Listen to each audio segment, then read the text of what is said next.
نحمده ونصلي على رسوله الكريم أما بعد أعوذ بالله من الشيطان الرجيم بسم الله الرحمن الرحيم إن الدين عند الله الإسلام صدق الله مولانا العظيم. جناب چیئرمین،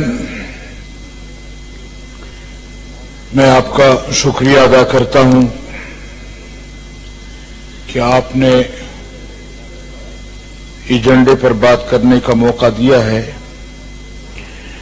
لیکن پہلے میں بلوچستان میں ہزارہ کمیونٹی کے ساتھ جو زیادتی ہوئی ہے اور آئے روز ان سے یہ زیادتی ہوتی رہتی ہے، یہ ہماری سمجھ سے بالاتر ہے.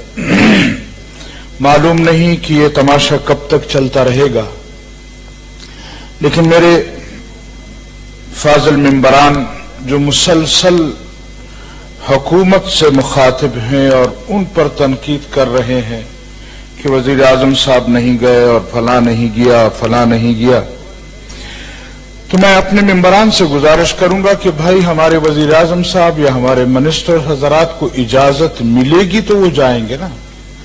جب ان کو اجازت ہی نہیں ملی تو کیسے وہاں جائیں؟ کس طرح ان سے ہمدردی کا اظہار کریں؟ جن کے کندھوں پر یہ بیٹھ کر یہاں آئے ہیں انہی کے اشاروں کے منتظر ہیں. اصل حکمران جو ہیں ان کی طرف سے کوئی اشارہ آئے گا تو پھر ہمارے خان صاحب وہاں جائیں گے، وفاقی وزراء کا بھی تانتا بن جائے گا اور پھر روایتی الفاظ کے ساتھ دلائل بھی دیے جائیں گے. بہرحال یہاں ہمارے ایک وفاقی وزیر علی محمد صاحب تشریف فرما ہیں،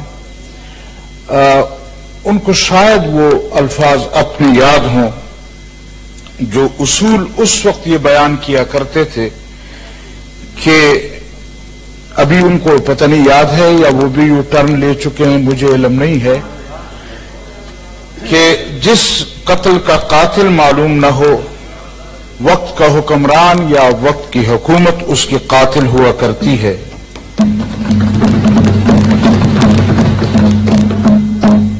میں ہزارہ کمیونٹی سے اس سینٹ کے فلور سے درخواست کرنا چاہتا ہوں کہ ان کے جو ساتھی شہید ہوئے ہیں یا ان کے جو ساتھی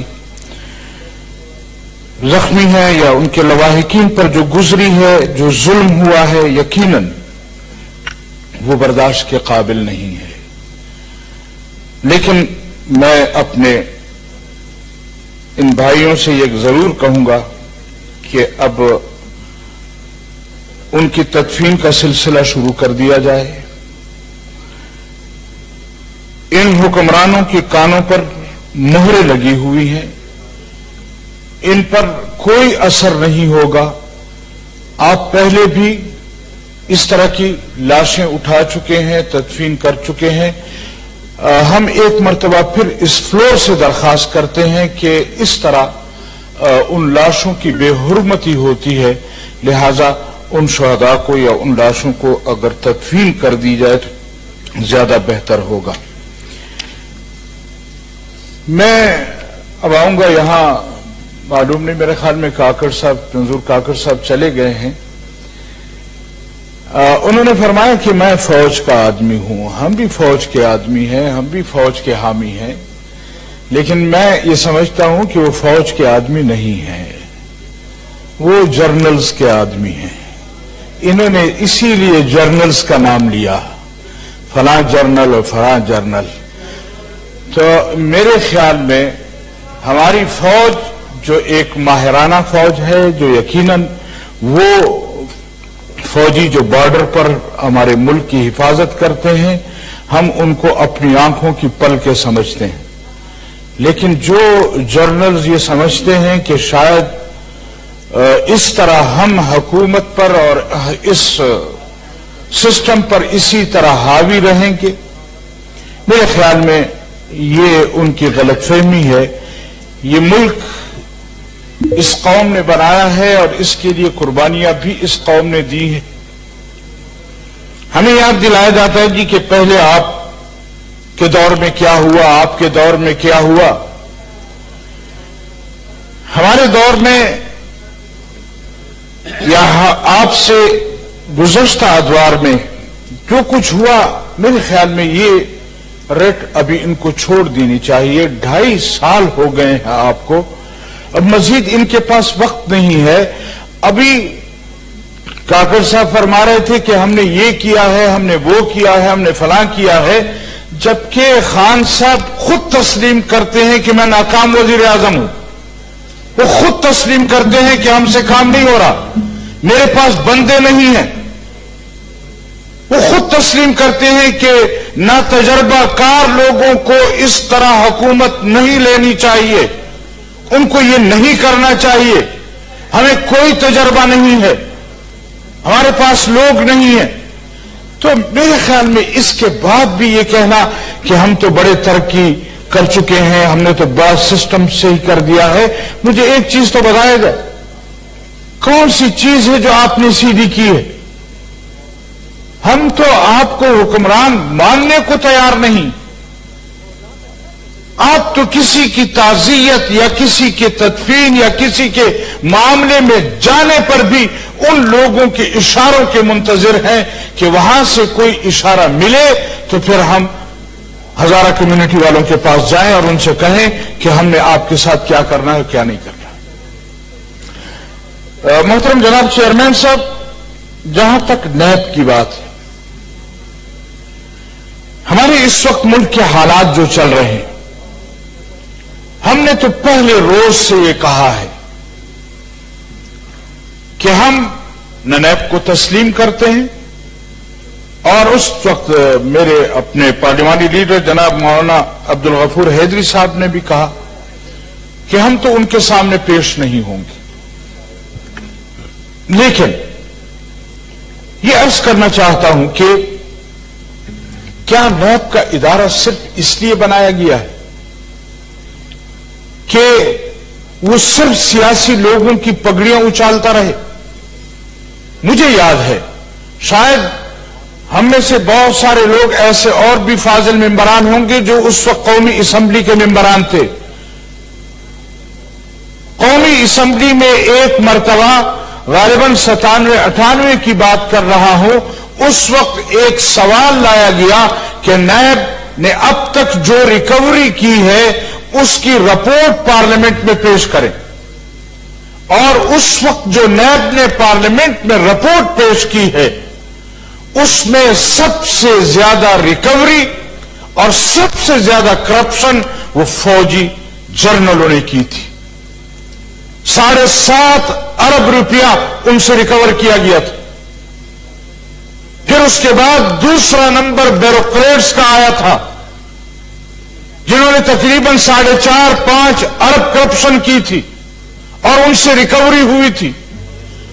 اور آخر میں سب سے جو 2-2.5 ارب روپیہ ریکوری ہوا تھا وہ سیاستدانوں سے ہوا تھا. لیکن اس دن سے لے کر آج تک مسلسل، اور یہ ریکارڈ پر ہوگا، اگر آپ وہ ریکارڈ منگوا لیں تو قوم کے سامنے بھی وہ ریکارڈ آ جائے گا. لہذا اس طرح سیاسی لوگوں کی پگڑیاں اچھالنا، آپ ایک جرنل کو تو نہیں پکڑ سکتے، آپ کسی جرنل کے خلاف تو قدم نہیں اٹھا سکتے. فارن فنڈنگ کیس پڑا ہوا ہے، اس پر تو کوئی بات نہیں ہو سکتی. بلکہ وہ سیاستدان جو اپنی وفاداریاں تبدیل کر کے حکومتی کیمپ میں چلا جائے تو پھر وہ صاف ہے، اس پر کچھ نہیں ہے. جہانگیر ترین صاحب ملک سے جائیں یا آئیں ان پر کوئی پابندی نہیں ہے. اور اگر حکومت مخالف کوئی سیاسی شخصیت ہے تو اس پر آئے روز کیچڑ اچالا جاتا ہے. ہم نے پہلے بھی چیلنج کیا ہے، آج اس فلور پر ایک مرتبہ پھر آپ کے سامنے یہ چیلنج کرتا ہوں کہ آپ نے جمعیت علماء اسلام کے سربراہ مولانا فضل الرحمان صاحب پر جو کیچڑ اچالا ہے، کوئی 1% میں اس میں سچ ہوتا تو ہم خود پیش ہوتے، لیکن جب 1% بھی اس میں سچ نہیں ہے اور جھوٹ کا پلندہ، اور پھر بات بھی ایسے وزیر کرتے ہیں ہمارے خلاف کہ ان کا اپنا کردار چھلنی سے بڑا سوراخ ہے ان میں، وہ لوگ ہمارے خلاف بات کرتے ہیں، وہ لوگ ہمیں اپنا کردار سمجھاتے ہیں، ان کے کردار کو ہم نہیں جانتے۔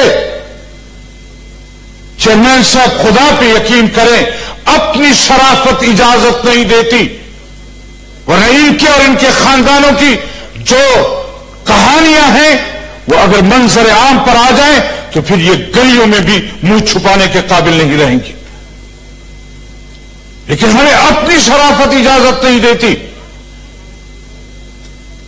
کہ ہم ان کے کردار پر اس طرح بات کریں جس طرح وہ جمعیت علماء اسلام کی قیادت کے خلاف باتیں کرتے ہیں۔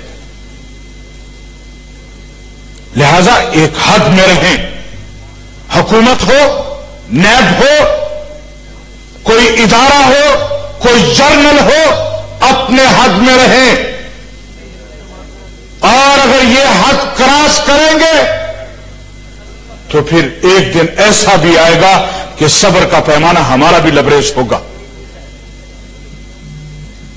پھر جب جواب دیں گے تو پھر یہ لوگ کہیں گے کہ یہ تو ملک کے وفادار نہیں ہیں۔ ابھی بھی کاغذ صاحب ہمیں کہتے ہیں کہ میں کم از کم راہ کا ایجنٹ نہیں ہوں۔ تم کس کو راہ کا ایجنٹ سمجھتے ہو؟ اگر ملک کی بقا کے لیے، اگر ملک کے مستقبل کی بقا کے لیے آج پی ڈی ایم بنتا ہے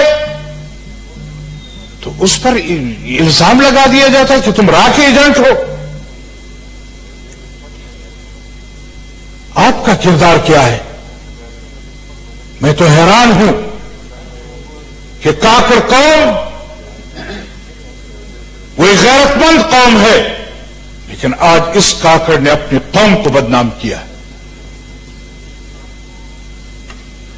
لہذا اس طرح کی باتیں یہاں آن دا فلور اور اس طرح کے ایک اعلی مجلس میں کرنا، میرے خیال میں یہ ہمارے اس سینٹ کی توہین۔ مولانا صاحب میرے خیال میں آپ اپنے پوائنٹس رکھیں، یہ ذاتی جو ریفرنس ہے وہ نہ دیں تو بہتر ہوگا۔ وہ ذاتی ریفرنس پر نہ آتے نا، تاکہ ماحول نہ، وہ بھی ذاتی ریفرنس پر نہ آتے نا، وہ ہمیں اگر راہ کا ایجنٹ سمجھتا ہے۔ نہیں انہوں نے آپ کا نام نہیں لیا، انہوں نے میرا نام نہیں لیا لیکن پی ڈی ایم کا نام لیا ہے انہوں نے۔ چلے آپ پارٹی تک رکھیں نا، پرسنل بات میں ذرا پی ڈی ایم کا نام انہوں نے لیا ہے۔ مولانا صاحب ماحول خراب ہوتا ہے نا، اس لیے میں اس کو بچانا چاہتا ہوں۔ ماحول خراب نہیں کرنا چاہتا، یہ ملک خراب کر رہے ہیں، آپ کو اس کی پرواہ نہیں ہے۔ آپ اپنی بات جاری رکھیں، ملک کو تباہ کر رہے ہیں۔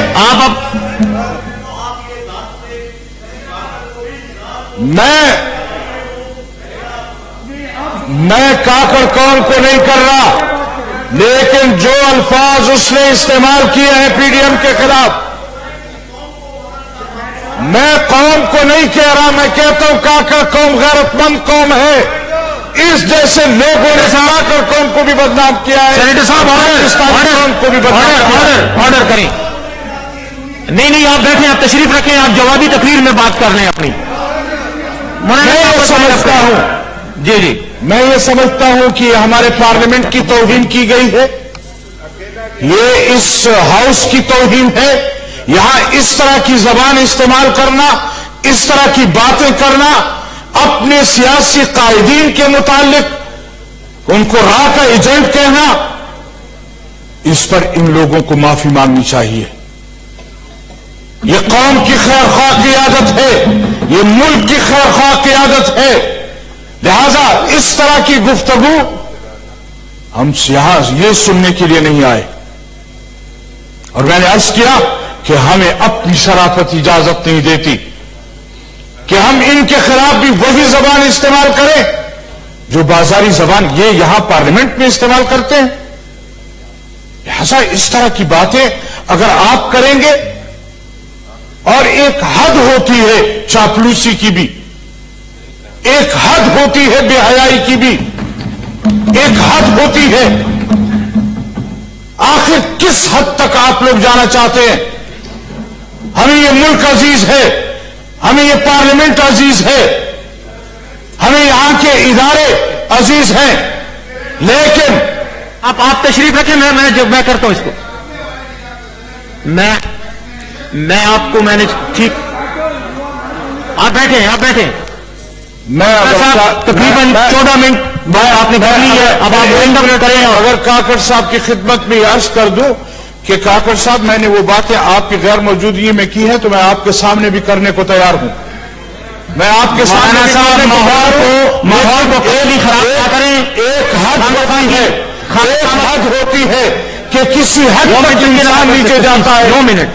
ایک حد ہوتی ہے. مولانا صاحب اس حد کو حد میں رہنے دیں. حد کو کراس کرتے ہیں. نہیں اب آپ حد کو کراس کرتے ہیں اور پھر اس کے بعد جب ہم کوئی بات کرتے ہیں تو پھر ہمیں کہتے ہیں کہ آپ نے حد کو کراس کیا. آپ نے اچھی خاصی بات کر لی. مولانا صاحب وائنڈ اپ کریں کیونکہ 15 منٹ تقریباً آپ کو بات کرتے ہوئے ہو گئے. اب آپ کائنڈلی وائنڈ اپ کریں. جو بھی آپ کا پوائنٹ ہے اس کو ہاؤس کے سامنے رکھیں. میں یہ عرض کرنا چاہتا ہوں کہ اگر ہم نے اس ملک کو بچانا ہے، ہم نے اس ہاؤس کو چلانا ہے، ہم نے اس ملک اور اس قوم کے مستقبل کو آگے لے جانا ہے تو پھر ان کٹ پتلیوں سے جان چھڑانی ہوگی، ان چاپلوسوں سے جان چھڑانی ہوگی، اور ان کے اوپر جو بیٹھے جرنل ہیں ان کو گھر بھیجنا ہوگا.